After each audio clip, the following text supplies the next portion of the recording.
Calculation of limits. Several basic general facts about limits are helpful in the calculation of specific limits. Let's assume that the limit as x approaches a of f of x and the limit as x approaches a of g of x each exists. Then the following things are true. 1. The limit as x approaches a of f of x plus g of x is equal to the limit as x approaches a of f of x plus the limit as x approaches a of g of x. That is, the limit of the sum is equal to the sum of the limits. 2. The limit as x approaches a of a constant c times f of x is equal to the constant c times the limit as x approaches a of f of x. 3. The limit as x approaches a of a product f of x times g of x is equal to the product of the limits, the limit as x approaches a of f of x times the limit as x approaches a of g of x. 4.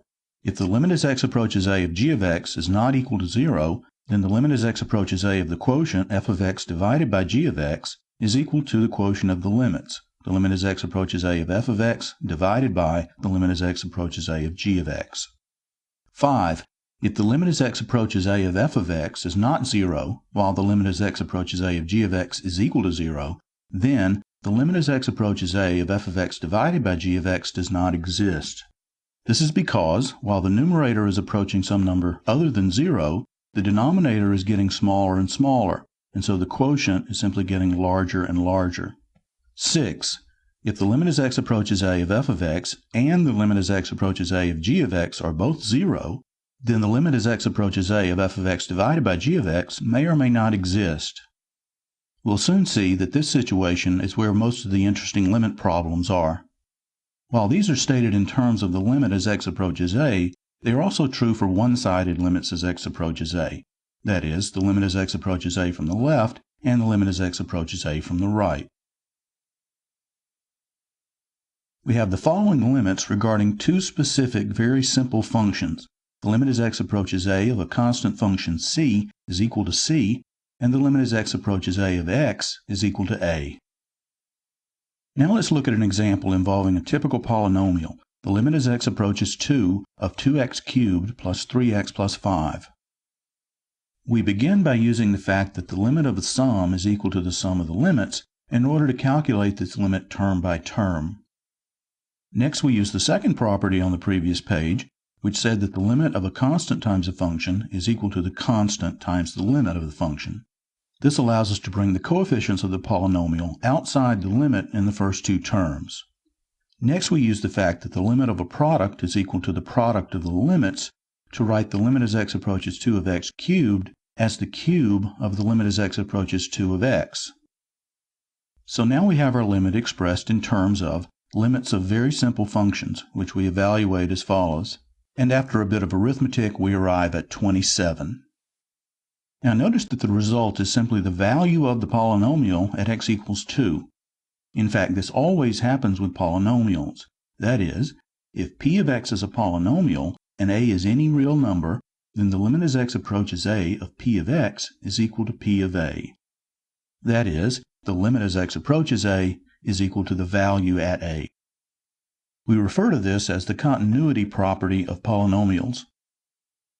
We call this the continuity property because it actually does imply that the point a comma p of a, as well as the behavior of the graph near that point, are just as they should be in order for the graph to be continuous there.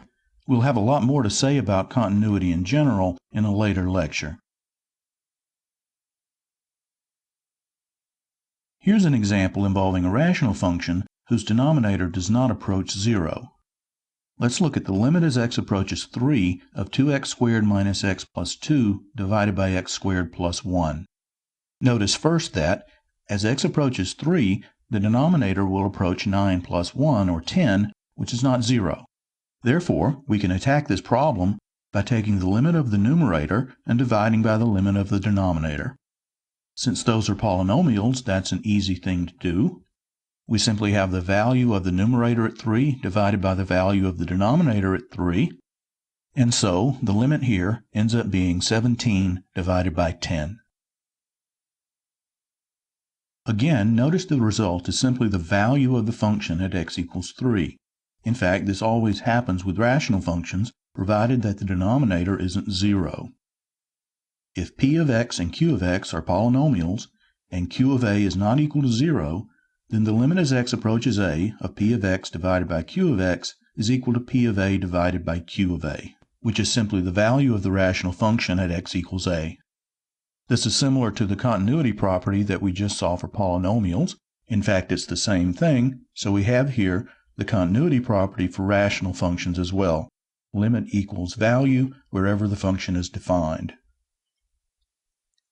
Here's an example involving a rational function whose denominator approaches 0 while its numerator does not.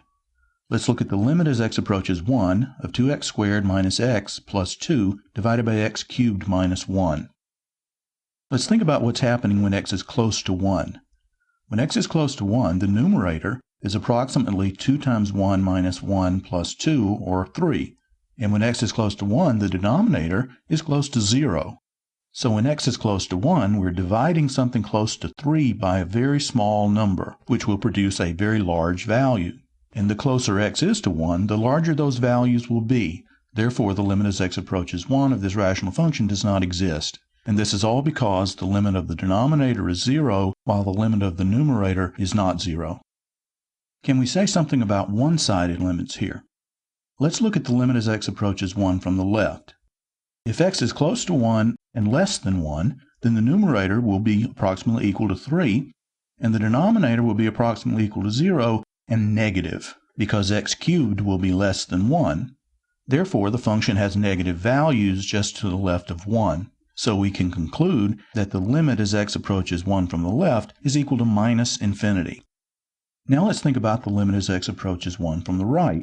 If x is close to 1 and greater than 1, then again the numerator is approximately equal to 3, and the denominator is approximately equal to 0, but now the denominator is positive. So the value of the quotient will be large and positive when x is just to the right of 1. And so we conclude that this right-sided limit is equal to plus infinity. In fact, the graph of the function looks like this. Notice that there's a vertical asymptote at x equals 1, and as x approaches 1 from the left, the values of the function are negative and getting larger and larger, and as x approaches 1 from the right, the values are positive and getting larger and larger. Let's recall the last of the 6 facts with which we began. If the limit as x approaches a of f of x and the limit as x approaches a of g of x are both 0, then the limit as x approaches a of f of x divided by g of x may or may not exist. It is this situation that is the most interesting and, in fact, is the main reason why we're discussing limits at all. Computation of limits in this 0 divided by 0 case often involves use of the following additional fact about limits. Let's call it property 7. If f of x is equal to phi of x for all x near but not equal to a, then f of x and phi of x have the same limit as x approaches a. Here, think of phi of x as a simplified version of f of x whose limit as x approaches a is easy to determine, such as a polynomial or a rational function whose numerator and denominator do not both approach 0. Example. Let's find the limit as x approaches 1 of x cubed minus 1 divided by x squared minus 1. The first thing we'll do is try to simplify the function. To do that, we'll first factor the numerator and denominator. Using a formula for factoring the difference of cubes, the numerator becomes x minus 1 times x squared plus x plus 1, and factoring the denominator gives us x minus 1 times x plus 1. We can now cancel the x minus 1 factor from the numerator and denominator. This tells us that the original function is the same as x squared plus x plus 1 divided by x plus 1 for all x other than 1, where our original function was undefined. Therefore, since these functions agree for all x near 1, they will have the same limit as x approaches 1. And the limit of our new function is very easy to find since the denominator of that expression does not approach 0. So the limit is equal to the value of the numerator at 1 divided by the value of the denominator at 1, and we find that the limit is 3/2. This is the graph of the function. Notice that there's a hole in the graph at the point 1, 3/2. This is because the function is undefined at 1, and its limit as x approaches 1 is 3/2. Another example.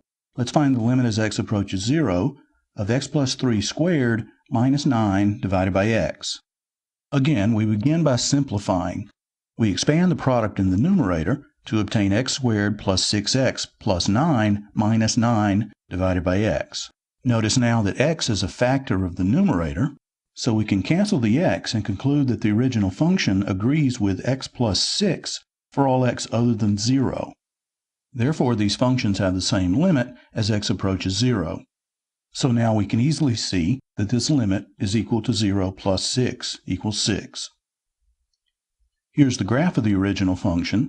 Notice that it's just the line y equals x plus 6, but with a hole at the point 0, 6. Another example. Let's find the limit as x approaches 2 of 1/2 minus 1 over x divided by x minus 2. Again, we begin by simplifying.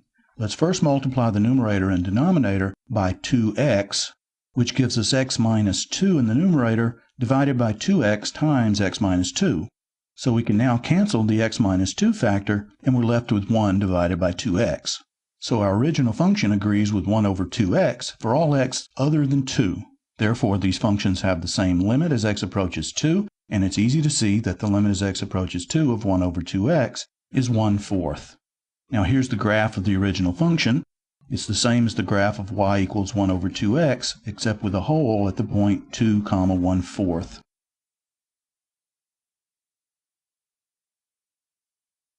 Another example. Let's find the limit as x approaches 2 of x squared minus x minus 2 divided by x squared minus 4x plus 4. Now before we begin, let's look at the numerator and denominator separately. Note that the value of the numerator at x equals 2 is 4 minus 2 minus 2, or 0, and the value of the denominator at 2 is 4 minus 8 plus 4, which is also 0.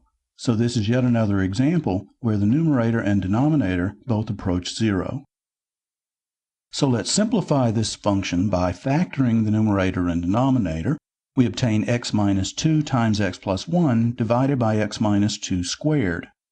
So now we can cancel an x minus 2 factor, which leaves us with x plus 1 over x minus 2 for all x other than 2. So notice now that the denominator still contains an x minus 2 factor, and therefore the denominator still approaches 0 as x approaches 2. But the numerator no longer approaches 0, it approaches 3. Therefore, this limit does not exist. So let's have a look at the one-sided limits. Let's look first at the limit as x approaches 2 from the left. When x is close to 2 and less than 2, the numerator will be close to 3, and the denominator will be close to 0 and negative.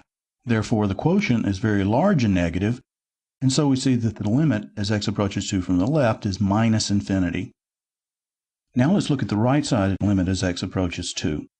When x is close to 2 and greater than 2, the numerator is again close to 3, and the denominator is close to 0, but now it's positive. And so the quotient is going to be large and positive, which tells us that this limit is plus infinity. Here's the graph of the function. Notice there's a vertical asymptote at x equals 2. As x approaches 2 from the left, values of the function are negative and getting larger and larger. As x approaches 2 from the right, values of the function are positive and getting larger and larger. For the next example, we will need an additional fundamental limit. If a is positive, then the limit as x approaches a of the square root of x is equal to the square root of a. In other words, the limit is equal to the value of the function at a. Also, the right-sided limit as x approaches 0 of the square root of x is equal to 0. So again, the limit is equal to the value. Note that we can only talk about the right-sided limit at 0 because the function is undefined for x less than 0. This is another continuity property, this time for the square root function. It says that limit equals value everywhere in the domain of the function. Example. Let's find the limit as x approaches 1 of the square root of x minus 1 divided by x minus 1. Observing first that as x approaches 1, the numerator and denominator both approach 0. The algebra that we need to do here involves rationalizing the numerator. We'll multiply the numerator and denominator by the square root of x plus 1. That gives us x minus 1 in the numerator, and the denominator is x minus 1 times the square root of x plus 1. We can now cancel the x minus 1's, and we're left with 1 over the square root of x plus 1 for all x not equal to 1. Therefore, these functions have the same limit as x approaches 1, and it's easy to see that this limit is 1 over the square root of 1 plus 1, or 1/2. Non-existent one-sided limits. We have seen that limits fail to exist when the corresponding one-sided limits don't coincide, but in all the examples we've seen so far, non-existent one-sided limits have been assigned one of the symbols plus or minus infinity, which coincides with the graph of the function having a vertical asymptote. So is there ever a situation when that is not possible? The answer is yes, but it can happen with a rational function. A simple example is provided by the function f of x equals sine of 1 over x. Here's what the graph of f looks like. Notice the strange behavior near x equals 0. If we zoom in and look at the graph on a smaller interval, we see something similar. In fact, no matter how small the interval is on which we look at the graph is going to look essentially like this.